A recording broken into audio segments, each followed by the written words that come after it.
In the high-stakes world of global finance and cutting-edge technology, fortunes are made and lost in the blink of an eye. But what happens when the invisible hand of the market meets the iron fist of state power? We're about to witness a seismic shift, a $2 billion strategic move designed to redefine an industry suddenly obliterated not by market forces, but by political will. This isn't just a corporate setback, it's a stark revelation of the new battlegrounds for global dominance. The titans of Silicon Valley are now facing a force more formidable than any competitor, the sovereign decree of nations. And the latest casualty? Meta, the architect of the metaverse, now locked in a geopolitical showdown with China, exposing a future where technology is no longer a neutral force, but a weapon in the ultimate game of control. Part 1. The $2 billion deal that shocked the tech world. The world of artificial intelligence was already a battlefield, but what happened next turned it into a geopolitical war zone. In late 2025, tech giant Meta made a bold, almost aggressive move. It announced a massive $2 billion acquisition of an AI startup called Manus. This wasn't just another startup buyout. This was a strategic bet, a power move, a signal to the world that Meta wanted to dominate the next era of AI. Manus wasn't an ordinary company. It was building what experts call agentic AI, systems that don't just respond like chatbots, but actually take actions, solve complex tasks, and operate almost independently. Imagine an AI that doesn't just answer your question, but goes ahead and executes an entire business strategy for you. That's the level Manus was playing at. Meta saw this as an opportunity. With competition heating up from OpenAI, Google, and others, the company needed something powerful, something disruptive. Manus looked like the perfect weapon. And initially, everything seemed to be going smoothly. The deal was announced, excitement grew, and investors saw this as a major leap forward in Meta's AI ambitions. But beneath the surface, something was brewing. According to Nax, Chinese authorities had already started reviewing the deal months before it was finalized. They were asking uncomfortable questions. Who controls this technology? Where will the data go? And most importantly, does this deal threaten national security? Because here's the twist.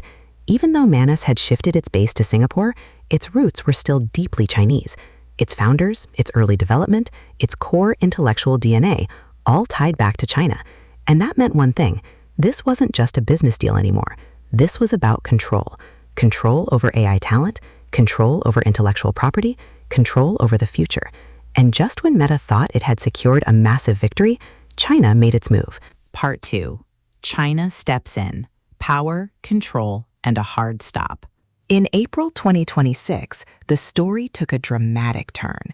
China didn't just raise concerns, it didn't ask for modifications, it didn't negotiate, it completely blocked the deal. Yes, you heard that right. The Chinese government ordered Meta to unwind the entire $2 billion acquisition. The message was loud, clear, and impossible to ignore. Some technologies are simply too important to leave the country. According to one, the decision came from China's top economic planner, which cited national security concerns and strict foreign investment regulations. But what does national security really mean in this context? It's not about weapons, it's not about borders, it's about AI supremacy.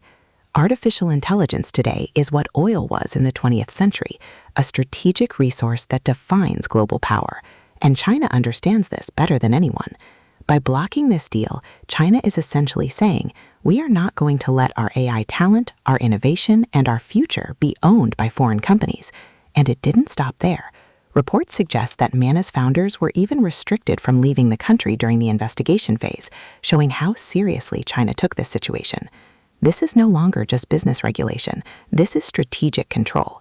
Even more interesting, Manus had tried to escape this exact situation by moving its headquarters to Singapore.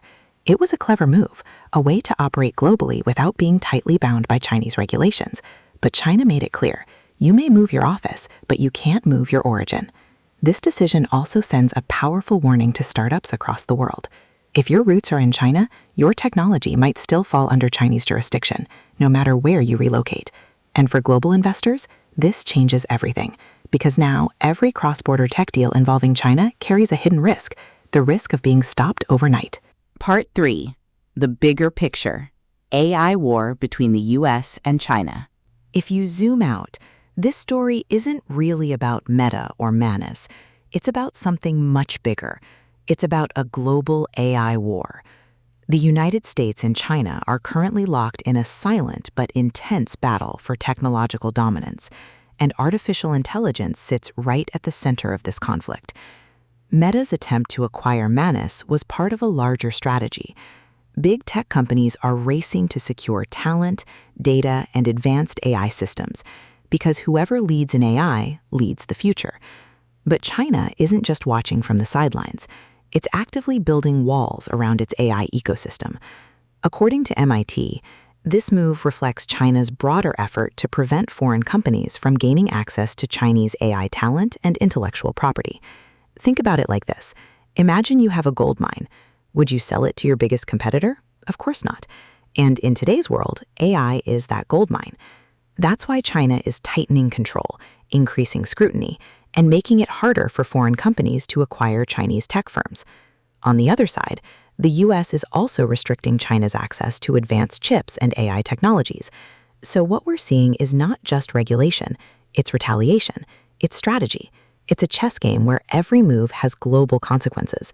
Even experts believe that after this decision, national security clearance could become mandatory for major tech deals.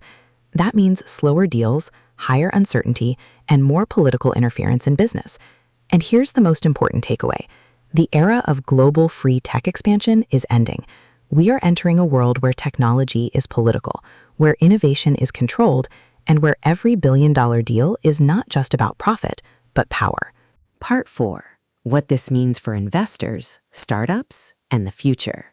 Now, let's cut to the chase. What does this colossal block truly mean for you, the players in this intricate global economy? If you're an investor, consider this your unequivocal wake-up call. The fundamental rules of engagement are being rewritten before our eyes. Gone are the simpler days when a deep dive into growth projections, revenue streams, and pure innovation was enough to gauge a global tech powerhouse.